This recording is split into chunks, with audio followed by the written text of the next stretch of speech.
2018 삼성화재배 월드바둑 마스터스 통합 예선이 종료됐습니다. 지난 2일부터 7일까지 엿새 동안 2018 삼성화재배 월드바둑 마스터스 통합 예선이 서울 성동구 한국기원에서 열렸습니다. 역대 최다 인원인 383명이 참가한 가운데 일반 14개 조에 시니어와 여자, 월드조까지 모두 19개 조로 나뉘어 예선 토너먼트를 치렀습니다. 통합 예선 결과 한국이 본선 티켓 6장, 중국이 11장을 확보했고 일본과 말레이시아가 각각 1장의 본선 티켓을 따냈는데요. 한중일 대만을 제외한 해외 기사 16명이 경쟁한 월드조에선 말레이시아의 아마추어 기사 창푹탕 선수가 본선에 올라 화제를 모았습니다. 한국은 일반조에서 나현 9단, 신민준 8단과 더불어 연구생 윤성식 군이 본선에 진출했고 시니어조의 서범수 9단과 여자조의 최정 9단, 이영주 2단이 본선 진출에 성공했는데요. 연구생 시드로 통합 예선에 오른 윤성식 군은 변상일 9단, 송규상 3단 등을 물리치고 본선에 올라 무려 8년 만에 아마추어의 본선 진출 기록을 세웠습니다. 여자조에선 이영주 2단이 루이나이웨이 9단과 위즈잉 6단을 격파하고 생애 첫 세계대회 본선에 나섭니다. 통합 예선을 통과한 19명의 본선 진출자는 시드를 받은 13명과 합류해 9월 3일 개막식과 함께 시작되는 본선 무대에 오를 텐데요. 본선 시드는 정기대회 4강 진출자와 국가시드 8명에게 주어졌으며 후원사 추천 시드 1위는 차후에 결정됩니다. 별들의 대전으로 불리는 바둑축제 2018 삼성화재배 월드바둑 마스터스 본선 32강전은 9월 4일부터 6일까지 열릴 예정입니다.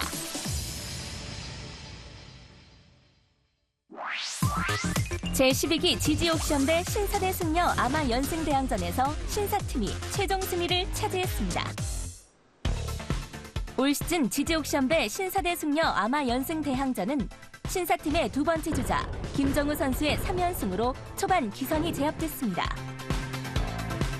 이후 연승 없는 팽팽한 승부를 이은 끝에 승려팀 마지막 주자 김수영 주장이 2연승을 거뒀는데요. 지난 2일 열린 12국에서 신사팀 조민수 주장과 맞닥뜨린 김수영 주장. 결과는 신사팀의 최종 승리였습니다. 네, 우승을 못해서 아쉽고요. 그리고 또 회사에서도 많이 지켜봐 주시고 있는데 내일 대국 못하게 돼서 조금 아쉽지만 내년에 꼭 서륙하도록 하겠습니다. 이튿날인 3일 저녁에는 특별한 이벤트가 열렸습니다. 올해 할인배 아마 여자국수에 오르고 삼성화재배 통합 예선에도 출전한 바둑영재 김은지 양이 승려팀 게스트로 초청돼 신사팀 3연승의 주인공 김정우 선수와 흥미진진한 한판 승부를 벌였는데요. 결과는 김은지 선수의 154수 100불계승, 바둑영재의 저력을 유감없이 뽐냈습니다. 이로써 제12기 지지옥션배 신사대 승려 아마 연승대항전은 올해의 대결을 마감했습니다. 올해 한국 여자 바둑리그의 흥미진진한 뒷이야기와 후일담을 전하는 2018 MDM 한국 여자 바둑리그 스핀오프. 아직 끝나지 않은 이야기가 시청자 여러분을 찾아갑니다. 9개 팀 35명의 선수들이 100하루 동안 이어간 대장정의 기록을 감독들과 선수들의 눈으로 새롭게 되돌아보는 시간. 개성 넘치는 각 팀의 9 감독들과 리그 대표 입당권들인 10명의 선수들이 모여 흥미로운 이야기들을 풀어냈습니다. 웃고 싶으니까 웃는 거예요, 그냥. 뭐라고 하지 말랍니다.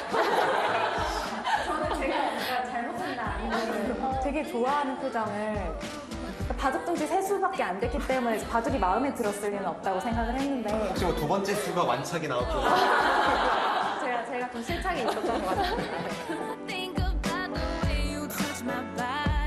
좀 눈으로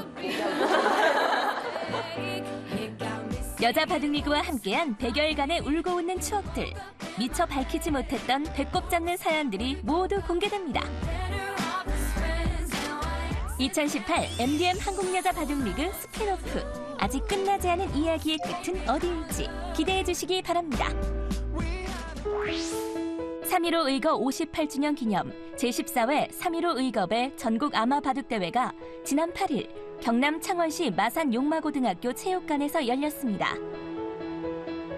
3.15 의거 기념사업회가 주최하고 창원시 바둑협회 등이 주관하는 이 대회는 지난 1960년 4.16 혁명의 도화선이 된 3.15 마산 의거를 기념하기 위해 매년 여름 개최되어 왔는데요.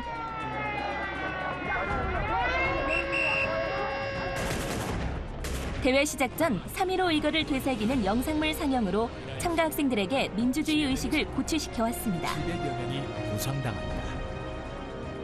3.15 의거는 1960년 이승만 독재 정권이 획책하던 온갖 부정과 불의에 항거하여 일어난 마산 시민과 학생들의 민주화 운동이었습니다. 그래서 저희들은 14년 동안 그 의거 정신을 바탕으로 바둑 동호인들한테 3.15의 정신을 개성 발전시키기로 하는 생각으로 우리 기념사업회에서 매년 대회를 갖고 있습니다. 올해는 특히 김주일 열사의 모교인 마산 용마고등학교에서 개최되게 된 것을 큰 의의를 있다고 생각을 하고 앞으로도 이 열사님들의 숭고한 희생 정신을 이어받아 바둑 동호인들이 3.15 정신을 개성 발전시킬 수 있도록 저희 기념사업에서 노력을 하도록 하겠습니다. 감사합니다. 개막 행사 후 시작된 대회는 전국 아마추어를 대상으로 한 아마최강부와 여성단체부, 경남 지역 직장단체부와 시니어부, 학생부 등으로 나뉘어 진행됐는데요. 전국 각지의 바둑 애호가 및 경남 지역 꿈나무들이 출전해 성황리에 치러졌습니다. 가장 눈길을 끌었던 아마 최강부에선 송재환 선수가 우승을 차지했습니다. 오랜만에 전국대회 나가서 우승까지 하게 돼서 기쁘고 어제 아는 형이랑 같이 그냥 잠깐 포석 공부를 했는데 그게 또 좋은 결과로 이어진 것 같아서 다행이라고 생각하고 또 사실 매판 힘들었지만 그래도 운이 좋아서 우승까지 하게 된 것 같아요. 이렇게 해서 제14회 3.15 의겁의 전국 아마바둑대회에 막이 내렸습니다.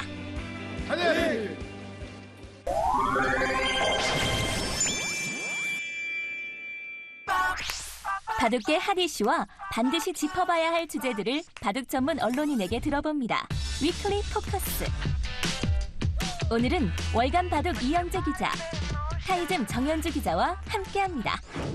네, 최근 성황리에 막을 내린 JTBC 챌린지 매치 바둑TV컵에 대해서 얘기를 좀 나눠보려고 하는데요. 최근에 대회가 많이 없어졌는데, 사라졌는데, 그래도 이 JTBC 챌린지 매치 바둑TV컵 대회가 생기면서 고무적으로 바라보는 시선이 많아요. 어떻게 바라보셨나요? 네, JTBC가 생기면서 아무래도 프로기사들이 대국 기회가 많아졌다는 것은 고무적인 현상이고, 이 프로기사들의 대국 기회가 많아짐에 따라서 좋은 기보들도 많이 나왔고, 네, 프로기사들이 더 공부할 수 있는 여건이 더 좋아졌다는 거에 대해서 긍정적인 시각들이 많았습니다. 김지석 선수가 우승을 차지하고 나서도 뭐 이런 대회가 많이 생겨서 너무 좋다라고 말했을 정도로 프로기사들한테 각광을 받고 있는 대회라고 보고 있습니다. 요즘 사실 뭐 대회가 많지 않아가지고요. 좀 이렇게 1년에 4번씩이나 또 만들어주는 또 이런 대회가 참 고마웠고요. 그리고 또 좋은 결과 있어서 또 좋습니다. 이런 대회가 이제 더 많아졌으면 좋겠다, 계속해서 참가할 수 있었으면 좋겠다라는 말을 했는데 이 대회가 단발성으로 끝나지 않을까 이러한 우려도 좀 있더라고요. 우선 대회는 사실 대회 흥행이 그 다음 대회를 하는 굉장히 큰 그 요소로 작용을 하는데 JTBC 같은 경우에는 비교적 흥행한 편이다. 시청률도 나쁘지 않았던 걸로 알고 있고, 네, 그 대회 자체의 인기도 그렇게 나쁘지 않았던 걸로 알고 있기 때문에 단발성으로 그치지 않고 계속 이어졌으면 좋겠다는 바람이 있고요. 김지석 구단 우승 인터뷰도 그렇지만은 매번 그 대회가 끝나고 인터뷰할 때마다 기사들이 좋은 대회가 생겨서 좋다, 대국 기회가 늘어나서 이 후원해주신 분들께 감사하다는 말을 꼭 잊지 않고 하는 모습을 볼 수가 있었어요.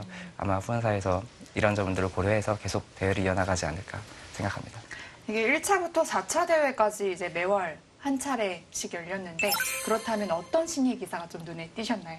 우선 이 JTBC배 이번 대회에서 3차 대회 같은 경우에는 준결승에 오른 4명의 기사가 전부 90후 기사였어요. 네. 종합기전 4강을 90후가 모두 채운 거는 이번이 처음이었습니다. 그 당시에 올라왔던 기사들 중에 박건우 선수도 있었고, 네. 이번 대회에서 활약했던 선수 중에는 역시 1회 대회에서 준우승을 차지한 최재영 선수를 언급 안 할 수가 없겠는데요. 최재영 선수는 준결승에서 이세돌 구단 1차 대회 때 승리를 거두었었죠. 승리를 거두고 결승까지 올라갔고, 결승에서는 김지석 구단에게 아쉽게 막혔지만 준우승을 차지하는 성과를 냈습니다. 그렇습니다. 제가 뭐 무조건 불리한 승부지만 그래도 이 대회가 피셔 방식이기 때문에 좀 변수가 많은 것 같아요. 그래서 그 점을 최대한 이용하면 좋은 결과 있을지도 모를 것 같습니다. 이 피셔 방식이 최근에 이제 도입되면서 많은 여타 기전에 지금 피셔 방식으로 진행이 되고 있는데, 기존에 있던 초읽기 방식과 지금의 피셔 방식은 어떤 게 더 좋아 보이시나요?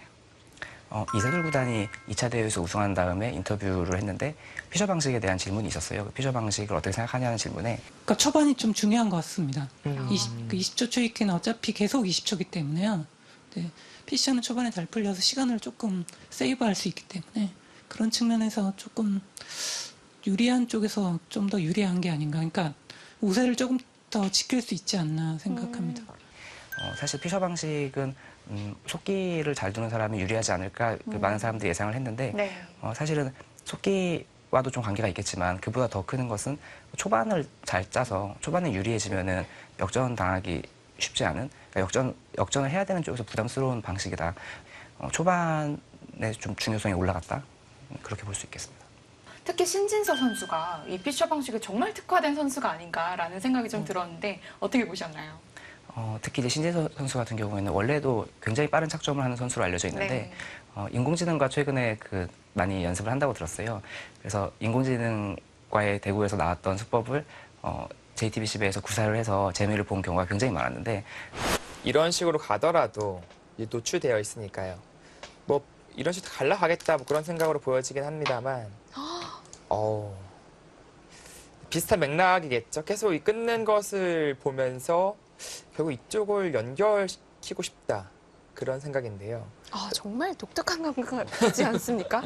전 정말 깜짝 놀랐는데요. 네, 좀 상상을 이 두 칸 정도는 생각해 봤었는데 이렇게 눈목자는 전혀 떠올릴 수 없었습니다.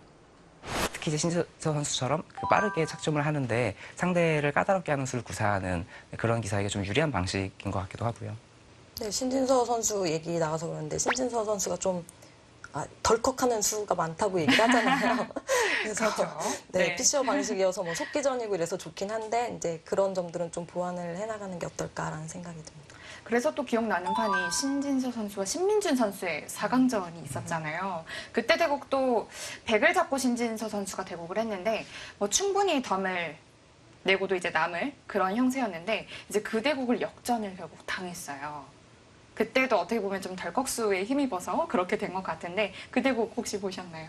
네, 둘이 양신이라고 그래서 굉장히 뭐 라이벌 같이 그런 관계였는데 어쨌든 좀 신민준 선수가 좀 이렇게 약간 좀 뒤처지는 게 아닐까라는 생각이 좀 들긴 했었는데 그 바둑을 보면서 그 바둑 두고 그런 다음에 굉장히 이 친구가 정말 기세를 타고 있구나라는 생각이 들었었습니다. 네, 그 바둑은 사실 이제 저희 여관 바둑에서도 포인트로 다룰 정도로 나중에 신민준 선수의 멋진 묘수가 등장을 했는데 그 수는 실전에서 보기 굉장히 쉽지 않은 그런 수였는데 신민준 선수가 잘 찾아냈고 그 수를 당한 이후에도 신진서 선수가 좀 괴로워하는 모습을 좀 많이 보였던 걸 기억하는 팬들이 많을 것 같습니다. 근데 이 수가 있겠네. 이 수가 있네. 획수를 좀 늘리는 이게 수인데요. 이게 뭐 대책이 없네요, 이 수에. 일단 백도 쌍레입을 둘 수밖에 없는데요. 이게 차단하는 것은 바로 끊기죠. 끊겨서 이건 안 돼요. 끊어서부터 분란을 일으킨 겁니다, 지금.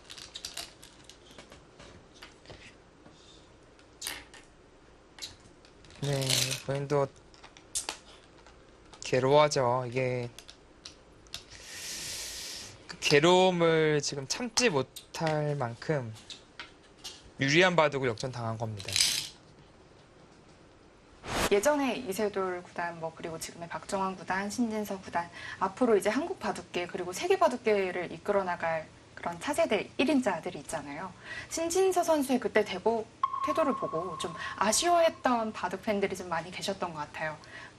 사실 오랫동안 한국 바둑 1인자이자 세계 바둑 1인자로 군림했던 이창호 구단의 경우에 대국 태도가 굉장히 훌륭하잖아요.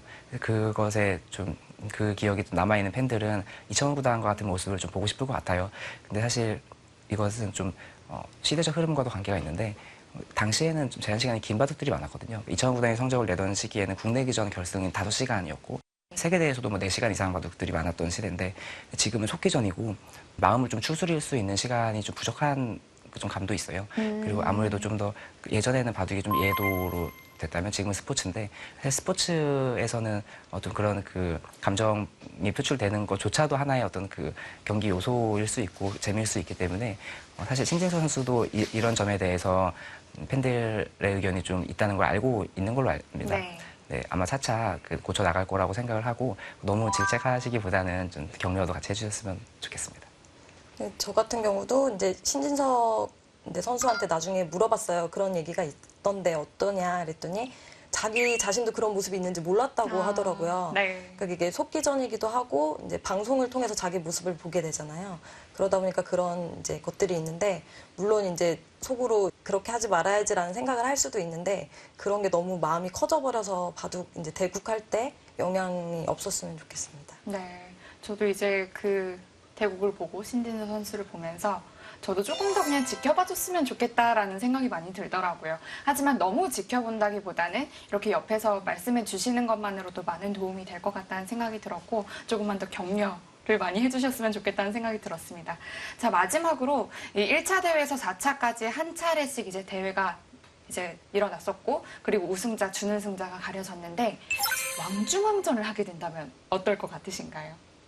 사실 그 왕중왕전에 대한 그 얘기는 대회 시작 전부터도 계속 있었는데 네, 왕중왕전을 지금 한국 바둑 2위, 3위, 4위, 5위가 다 우승을 해서 이렇게 4번의 대회를 했을 때 랭킹 최상위자들이 우승하는 거는 얼핏 보면은 뭐 비교적 쉬운 일 같지만 사실은 그렇지가 않거든요. 그래서 그 지금 국내 기전 우승자들을 봐도 과거에도 이제 항상 랭킹 1위가 우승하는 건 아니었고 네, 박종환 구단 역시 지금 현재 국내 타이틀은 KBS 바둑왕전을 하나 갖고 있는데 다른 기전들에서는 영원한 우승 후보지만 또 그렇게 또 쉽게 우승을 하지는 못하는 모습을 보였어요. 근데 이번 JTBC배는 랭킹 최상위자가 모였기 때문에 그냥 초청을 해도 이제 2, 3, 4, 5위가 올 수 있는 상황에서 왕중왕전을 하게 된다면 바둑 팬들이 가장 원하는 그 대진이 완성되지 않을까 기대가 됩니다. 자, 마지막으로 이 대회에 대해서 더 하고 싶으신 말 한마디씩 해주시고 마무리해 보겠습니다. 네, 사실 이 JTBC배를 통해서 프로 기사들이 대국 기회를 얻은 것과 동시에 바둑 팬들도 좋은 경기를 볼 수 있는 기회를 얻었는데요. 그래서 이제 그 기보 내용적으로도 굉장히 재밌는 바둑들이 많이 쏟아진 대회였어요. 향후에도 이 대회가 계속 지속이 돼서 프로 기사들에게는 더 좋은 공부의 기회가 되고 팬들에게는 좋은 바둑을 감상할 수 있는 기회가 되기를 희망합니다. 네. 지금 1차부터 4차까지만 진행됐는데요. 매월 이렇게 한번 해보는 건 어떨까라는 생각이 들 정도로. 월간 대회인가요? 네. 그래서 마지막에 막 1년 해가지고선 12명 뽑아가지고 다시 막 경기를 좋은 할 정도로 아이디어인데요. 그런 대회였으면 좋겠습니다. 네, 좋습니다. 자, 이상 타이점의 정현주 기자와 월간 바둑 이영재 기자 모시고 대화 나눠봤습니다. 오늘 와주셔서 고맙습니다. 감사합니다. 네.